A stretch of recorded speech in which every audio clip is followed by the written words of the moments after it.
Thanks for joining us for 5 on 5. I'm Joe Sullivan, pleased to be joined by Republican candidate for governor Danielle Bethell. Thanks for being here. Thanks for having me. It's nice to meet you. For people not familiar with your background, could you just tell us about your background?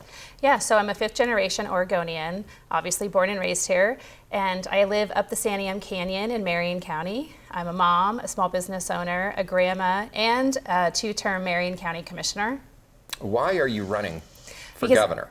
I'm running for governor because I think it's time that we have somebody who has a CEO type background, not just a policy background. Oregon is in real danger of challenges across its behavioral health system, the economy, natural resources. Pick a topic that's been in the news for the last couple of years, and I have the lived experience and the executive experience to tackle those issues face on. All right, we'll talk about one of those issues is homelessness. Yeah. How would you tackle that? Taxpayer money, a great deal of it is spent on homelessness and, keeping people off the street and helping the homeless, yet we see it from one end of the state to the other. There is a huge homeless problem here in Oregon. What would you do? Well, I'll tell you what I do now. I work with the individuals in a system of care designed uniquely by local jurisdictions to meet people where they are. For over 20 years in Oregon, we've had a housing first only perspective, and we need to have more systems of care that work together like an elevator. In life, we don't all get on and off at the same floor, and we need to have a structured system that can navigate individuals independently and uniquely to stabilization. How would you make Oregon more attractive to businesses? Well, let's look at the 1 million pounds of regulation that we have on top of businesses in Oregon.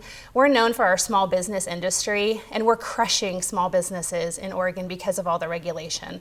We have way too many taxes. We have no structures of incentives or stability type conversations going on at the state level. We have no partnerships between local jurisdictions in the state to help our economy and our communities locally thrive. And I want to tackle that directly by working with industry partners nationally and locally here to reinvigorate our systems. How about the timber industry? Well, I am married into the timber industry. Bethell, the last name is Bethell Logging. I can tell you a lot about it. And I happen to live in one of Oregon's 17 timber forward counties. I have a unique perspective as how we need to return harvesting in our trees and manage our forests more properly.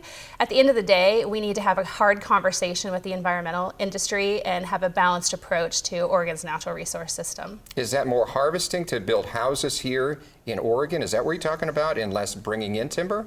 Well, I definitely don't think we should be bringing in timber. Oregon has enough timber to make the nation's system of housing robust. We need to focus locally in our backyards and stop importing timber from Japan and Canada. All right, we're going to take a quick break and be right back with part 2 of our 5 on 5. Stay with us. I'm Joe Sullivan. Welcome back to part 2 of our 5 on 5 with Republican candidate for governor Danielle Bethell. Republican primary is set for May 19th, and a popular candidate is Christine Drazen. Yep. What's the difference between you and Christine? Well, it's a pretty stark difference. She's spent her career in the legislature, and I have spent my career in the community. I actually run a government today. I have executive experience doing the exact same job the governor does in the 5th largest county in the state. I focus on outcomes, not just policy. There's not sound bites in my days. It's real functional work, getting in the weeds and making sure outcomes are produced.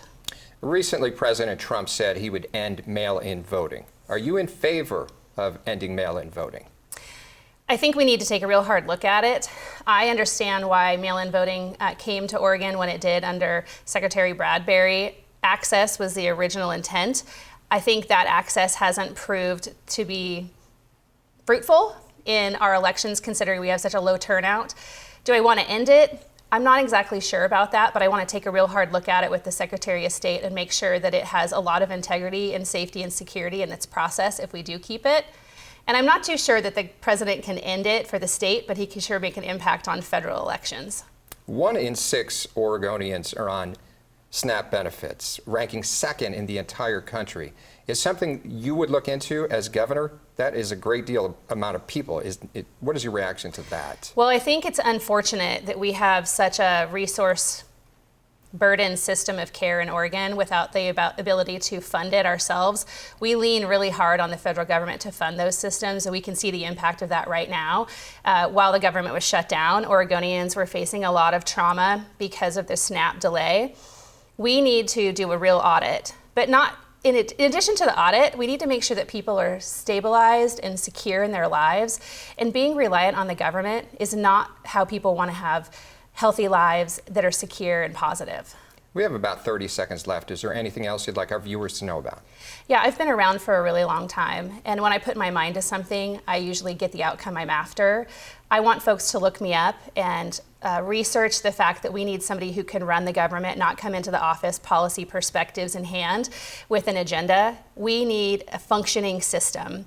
I'm in that system today at the table, and from day one, I'm going to come in and make sure the state agencies are doing what they're supposed to do, and I'm going to turn Oregon into a bottom-up, not a top-down approach government. Well, thank you very much for stopping by. All right, stay with us. We'll be right back with more local news.